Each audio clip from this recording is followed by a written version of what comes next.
It was a quiet evening in the small town of Birmingham. The wind held outside, and the house seemed unnaturally still. Chloe, a woman in her mid-30s, sat on the couch in the living room. Her husband Mark had gone away for a business trip, and it was just her and her 20-year-old stepson Harry alone for the night. Chloe had always tried to keep things civil between herself and Harry. When she married Mark, Harry was already a teenager, and their relationship was strained from the beginning. Though they had grown more accustomed to each other over the years, there was still an invisible wall between them, one neither of them had tried to break down.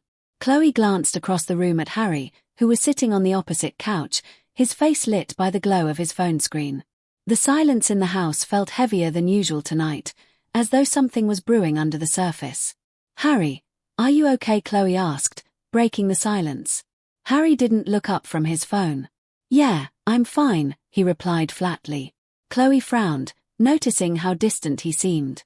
He had always been quiet, but tonight his response felt colder than usual. She hesitated before speaking again. "You've been acting off lately," Chloe said cautiously, trying to keep the tone neutral.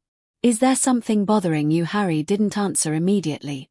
Instead, he glanced at her, his expression unreadable. "I'm fine," he repeated, a little more sharply than before. His words hung in the air, and Chloe couldn't shake the feeling that something was amiss. The night stretched on, and Chloe couldn't stop thinking about the odd tension in the air. Harry had been acting strangely for days now, and tonight it felt as though that strange energy was building to something she couldn't control. As much as she wanted to reach out, she couldn't help but feel like Harry was shutting her out more than ever. Around midnight, Chloe decided to go to the kitchen for a glass of water. As she walked down the dark hallway, her footsteps seemed unnaturally loud in the silence. She paused for a moment at the kitchen door as if sensing that something was off, but when she entered, the room appeared empty. The fridge door was ajar, and a glass had been knocked over, spilling water onto the counter. "Harry," Chloe called, feeling a chill run down her spine. There was no answer. She stepped forward to clean up the mess, her heart pounding. But just as she bent down to pick up the glass, she heard footsteps behind her. She turned quickly, but it was just Harry standing in the doorway, staring at her. His face was blank, and he didn't speak. "Harry, what's going on?" Chloe asked, her voice tinged with frustration. "Why are you acting like this tonight?" For a moment Harry didn't answer. He just stood there, watching her with an unreadable expression. Then finally he spoke. "Maybe it's not me," he said quietly. "Maybe it's just everything else." Chloe blinked, not sure what he meant by that. "What do you mean by that?" But before Harry could answer, he turned and walked out of the kitchen without another word. Chloe stood there for a moment, feeling a knot tighten in her stomach. The tension between them was palpable, and she had no idea how to fix it. She had tried to be patient, to understand him, but it seemed like she was losing him somehow. Every time she thought she had a grip on their relationship, it slipped further away. The rest of the night passed in uneasy silence. Chloe stayed in the kitchen for a while longer, contemplating what had happened. But there was no resolution, no answer to the questions swirling in her mind. By the time she went to bed, she felt more distant from Harry than ever.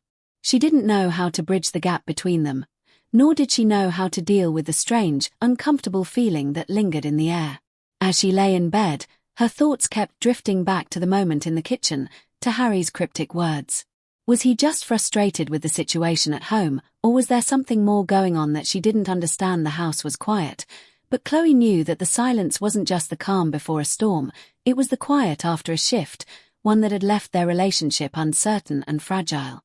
The following day came and went in an unsettling silence. Chloe tried to engage Harry in conversation, but he remained distant, his responses short and clipped. The tension that had been brewing the night before hung over them like a heavy fog. It wasn't just the silence, it was the unspoken words, the emotions neither of them wanted to confront. Chloe had always been patient with Harry, understanding that being a teenager at the time of her marriage had been difficult for him. But now at 20, he was no longer the boy who would look up to her with uncertainty. He was a young man, forming his own opinions, creating his own boundaries, and Chloe wasn't sure where she fit into his life anymore. She spent the day cleaning around the house, trying to distract herself, but Harry's presence in the house was unsettling. When they were in the same room, The air felt thick with unresolved tension. It was as though every glance exchanged carried a hidden meaning, and Chloe had no idea what to make of it. That evening, as the sun began to set, Chloe stood in the kitchen preparing dinner. She could hear Harry in the other room, but his footsteps were strangely quiet, almost as if he were trying to avoid her. The thought unsettled her further. "Harry," Chloe called out, her voice more tentative than she intended. "Dinner's almost ready." There was a long pause before she heard his reply. "I'm not hungry."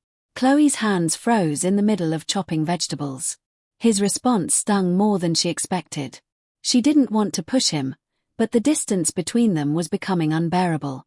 She put down the knife and walked into the living room, where Harry was sitting, his attention fixed on his phone. "Harry," Chloe said, her voice softer now, trying to ease the growing tension. "Please, can we talk?" Harry didn't immediately look up. When he did, his eyes were distant, like he wasn't really seeing her. "There's nothing to talk about," he replied, his tone sharp but lacking emotion. Chloe took a deep breath, struggling to keep her composure. "You've been acting so strange, Harry. I just want to understand. I don't want this awkwardness between us." Harry let out a quiet sigh, and for a brief moment, it seemed like he was about to say something. But instead, he shook his head. "You wouldn't understand," he muttered. "Try me," Chloe said, her voice steady though her heart was racing. She had spent so many years trying to make things work,